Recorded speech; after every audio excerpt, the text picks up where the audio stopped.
Hi, in this video I'm going to show you how I do a quick mastering for a live track of my band Awash in Cubase. I'll show you how I set up Cubase for mastering in general, and I'll show you the specific processing that I did for this song. So let's go!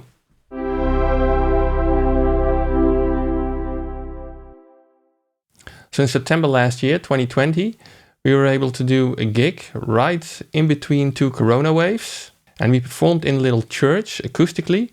And I actually have a little video about that performance right here. And our bass player, who also has a studio at home called At Perfect Sounds Unleashed, he recorded the whole performance on his laptop and he made a mix of one of the songs of that performance.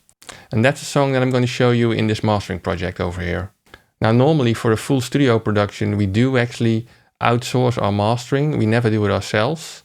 But instead we get a proper mastering engineer to do it. But for these kind of live tracks we feel the difference is not that big. And we do intend to release this track on Spotify as well, because currently it's a good idea to have regular releases on Spotify to keep everyone interested in your music and to regularly have something new to present. But still, we figured home mastering would be okay for this one, like we've done with other live tracks that we released in between the bigger studio releases. Now, I'm not a mastering engineer, but I've done some mastering in my home studio before, and I even did an online workshop for this kind of work with Ian Shepherd, who has an online course called Home Mastering Masterclass. A lot of what I'm going to show you in here is based on his method for doing home mastering. So I'll link his course in the description below. And he also has a very nice series of videos on the YouTube channel of Sound on Sound, also about mastering, and I'll link that below as well. So a large part of what I'm going to show you is based on that course by Ian Shepherd, but I've also added some personal steps that I found useful since doing that course. So it's not exactly the workshop. But let's have a look at the Cubase project. So over here you can see my mastering project with a number of references in a folder track. And these references are basically tracks that I like the sound of and that are sort of similar to the track that I'm mastering, being that it has lots of acoustic instruments. And in red you can see the track that I'm mastering in this project, mix version 5 of the track. So as for processing on the mastering project, let's start at the very end. What do I have in the control room? Well, the most important thing that I have in the control room is my plugin for speaker and room calibration. I have again a separate video about how I use that over here. But basically I'm using reference 4 to correct for any deviations in the frequency spectrum of my speakers and of the room. Because for mastering as well as for mixing, it's very important that you can hear frequencies in a very balanced way, so that you don't overcompensate for any room or speaker problems that you have. Now at the stereo output channel, I basically only have measuring plugins, being Supervision, the new measuring plugin in Cubase 11 from Steinberg, Span, which is a free spectrum analyzer plugin, which I still like a lot. It has actually special settings that Ian recommended. So these are the settings, and that makes the whole spectrum analyzer react much more slowly, so that you can get a better idea of the big picture and don't see all those quick changes in the frequency spectrum. And another plugin that I'm using while mastering is the VUMT plugin by Klanghelm, which is like a really cheap plugin. I think it's a couple of euros, dollars, whatever your currency is. And it's basically a VU meter. And I will use this VU meter to set the mastering level, but more about that later. So as you can see on the stereo out, there are no sound altering plugins, except for the Steinberg dithering plugin, which I only enable when I make an export of the master. And it is set to dither for 16-bit, because I will make a standard CD format master, 16-bit 44 kHz, and the delivered audio is in 24 bits 48 kHz. Now other plugins that I use on the channel where I have my track that I want to master are these, but I'll show you these plugins in more detail once I actually start mastering, so that you can see what I'm using them for. Now both the track to master as well as the references are actually passing through the main stereo out in this case. And that's possible because there are no sound altering plugins on the stereo out. And the advantage is that I can use all my measurement plugins on both master as well as reference tracks. Now the next step that I always do for mastering is that I calibrate my mastering level. So let's show you how I do that.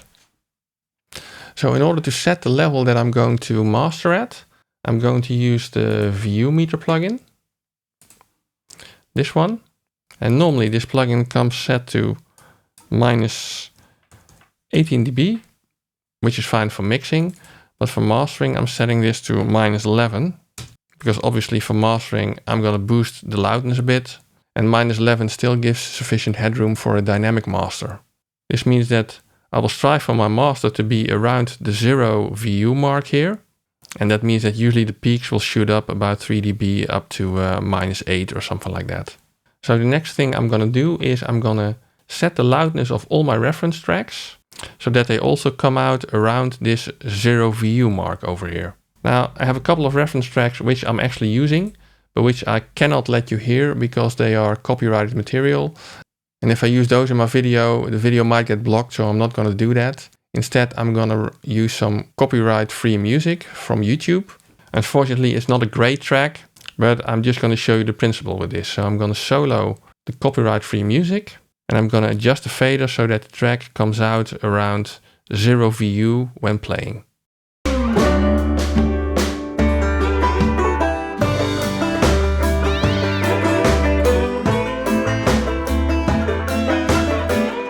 Now, as you can tell, it's a pretty dynamic track, so it jumps up and down quite a bit on this VU meter.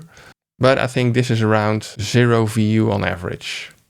Now, the next thing I then do is to set the volume in my home studio at a level that's pleasant to use for mastering.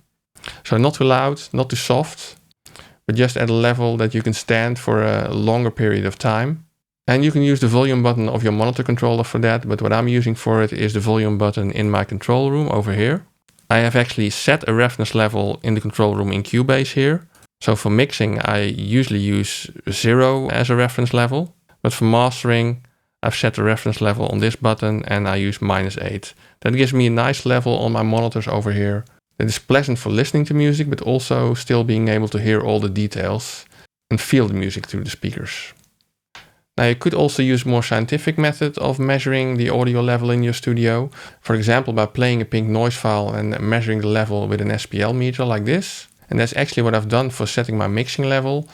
But for mastering level, I've just used this by ear method and that works fine. So let's now have a look at the actual mastering processing that I did on this track. So the first thing I'm going to do is to set the gain level for this track. And it means two things. First of all, I'm going to make sure that the input track is at a level which is very agreeable to my outboard processing and as well as the rest of the plugins that I have on this channel. And for that I'm using the Britson channel, which I'll also use during mixing, and I even have a separate video about it. This is calibrated at 0 VU is -18 dB full scale. But in general, what I want is that the level is around 0 VU. So let's have a listen and set this level correctly.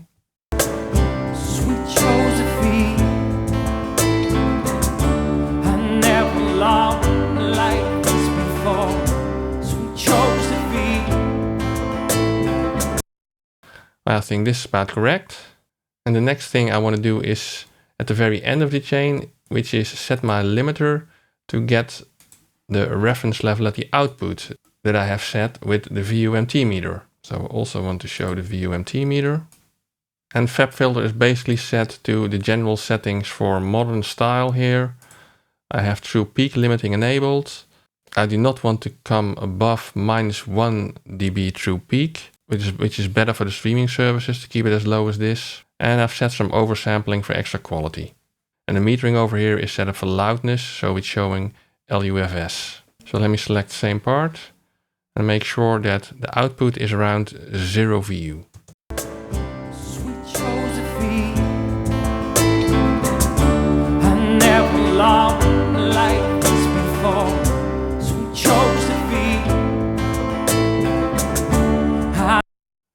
Yeah, I think that's about right for now. Now the next thing I want to enable is my external analog hardware, which is the same hardware that I'm using on my mix bus normally. But this song was of course mixed by Peter from Perfect Sounds Unleashed, so it has not gone through my mix bus processing, and I think he mixed it in the box. So I'm putting it through my equalizer and compressor, because basically everything that I put through it sounds better. So it really always helps. So let's have a listen to the differences with and without this external hardware.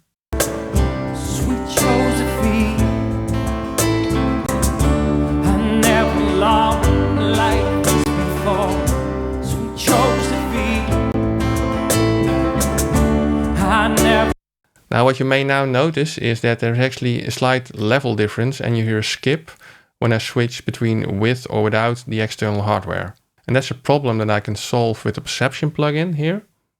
I have put the Perception pre-plugin in front of the whole signal chain that I'm going to use.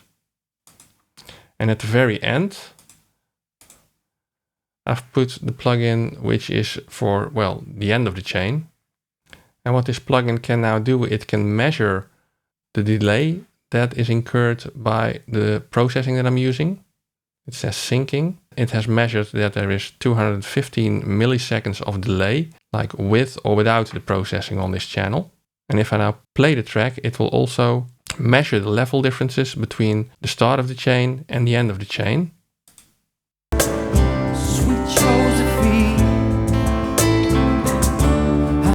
You can see that the match level has now become enabled. So if I push match level, it now enables me to listen to the track without the whole chain or with the whole chain. So let's have a quick listen to those differences. This without.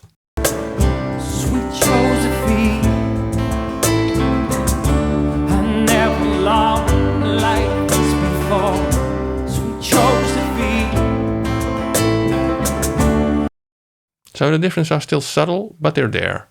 And this is basically the plugin that I'm going to use regularly to compare between using the whole chain or like this, using the chain, or getting rid of the full chain of plugins that I have on the mastering track. Because then I can do a level match comparison and it's much fairer to determine like whether I improved the track or whether the original is actually better. Now next up is my equalizer. And this plugin has been set up with a couple of standard frequencies that are good areas to boost or cut if you perceive a problem in the track. Now one thing which I'm hearing on this track is that the low end of it seems to be less compared to my reference tracks. So what I want to do is I want to boost the low end, and I'm going to do that by doing a low cut, yes, and then increasing the Q just before the low cut frequency. So that I do not actually add real low end, but I do get a little bit of boost just before the cut frequency. So let's have a listen to that.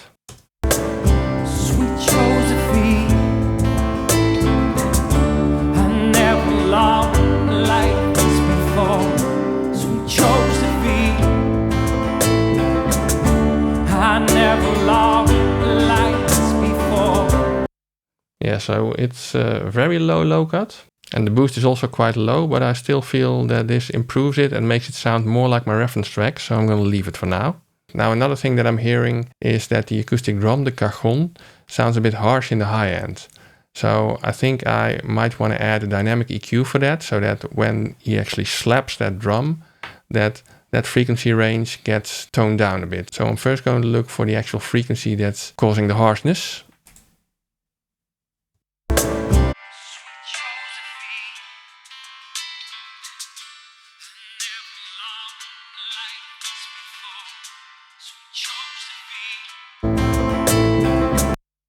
Yeah, I think it's around here. Around 3.5K. And I want to use some dynamic EQ on that. Maybe not quite so wide. Let's listen.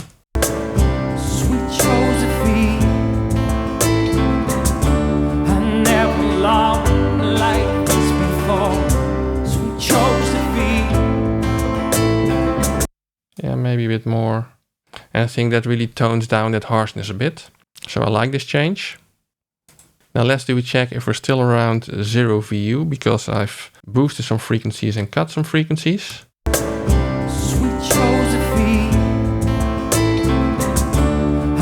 Yeah, that seems to be still quite okay. Now next up is compression by the Pro MB. Now these frequencies are also set up in a very standard way that Ian always uses. At 160 Hz is a crossover, at 3500 Hz is a crossover, and the slopes are 12 dB per octave. And all bands are basically set in the same way, with a threshold to get a little bit of compression in all bands. Now you want to do this in as transparent a way as possible to just glue the whole sound together a bit. And the multiband compression helps in that, because that means that, for example, the low frequency doesn't cause the mid and high frequencies to get compressed. So every band basically decides for itself how much it needs to be compressed. Now range is at -8, attack is 40%, release is 40%, and the output is boosted a little bit because I'm expecting to compress a little bit, so I'm compensating by boosting the output a little bit. So let's have a look and listen to what this sounds like. Sweet Josephine, I never loved like this before. Sweet Josephine, I never loved like... Yeah, you can see that every band basically compresses a couple of dB. It lifts the quiet parts of the track a bit, so you get a fuller sound. Now that I've added some effects, let's again do a sync and level match with the Perception plugin, so that I can make a fair comparison. Sweet Josephine, I never loved like this before. Sweet Josephine, I never loved like this before. I tell myself. Yeah, I think you can really hear how subtle the differences are when you level match the version with and without the plugins. Whereas if you didn't do this, you would probably be fooled by the level differences. Now what I am hearing is that the low mids feel a bit congested to me compared to my reference tracks. So I still want to adjust the equalizer a bit. And I think it's this frequency that I want to tune. Will society let us be?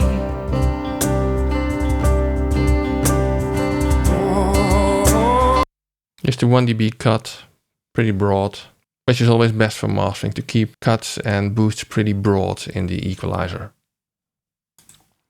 Now another thing which I already did and which I kind of glossed over is that I added a fade in at the beginning of the track, because there was some noise. And at the end of the track, I also added a very little fade out. And over here, where the cajon enters, like this part, before turning it down, I felt that was a bit too loud. So all in all, I like the way it sounds now. So let's do another level match by Perception and listen to the differences after that. Sweet Josephine, Match level, this is before mastering. Sweet Josephine,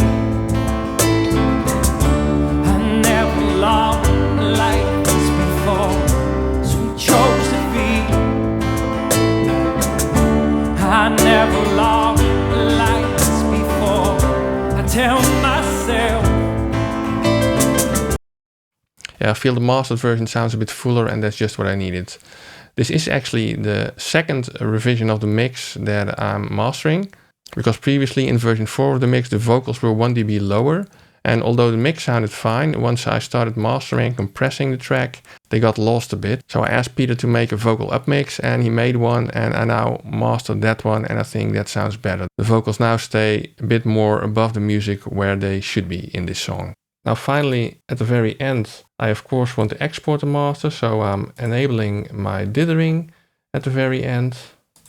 And I go File, Export, Audio Mixdown, the name of the file, and I'm setting the bit depth to 16-bit and the sample rate to 44 kHz. And then I push Export Audio. And I'm not going to show you this because this is a real-time export because I'm using analog gear. So it'll basically take the length of a song. Now, if you like this video or find it useful, please help me out on YouTube and give it a thumbs up, subscribe to the channel, and you can also ring the little bell icon so you get notified when I post another video. Now, in this mastering project, I'm using the Britson plugin for gain staging, and I have a separate video about how I do that in a mix project. So have a look, enjoy, and see you soon.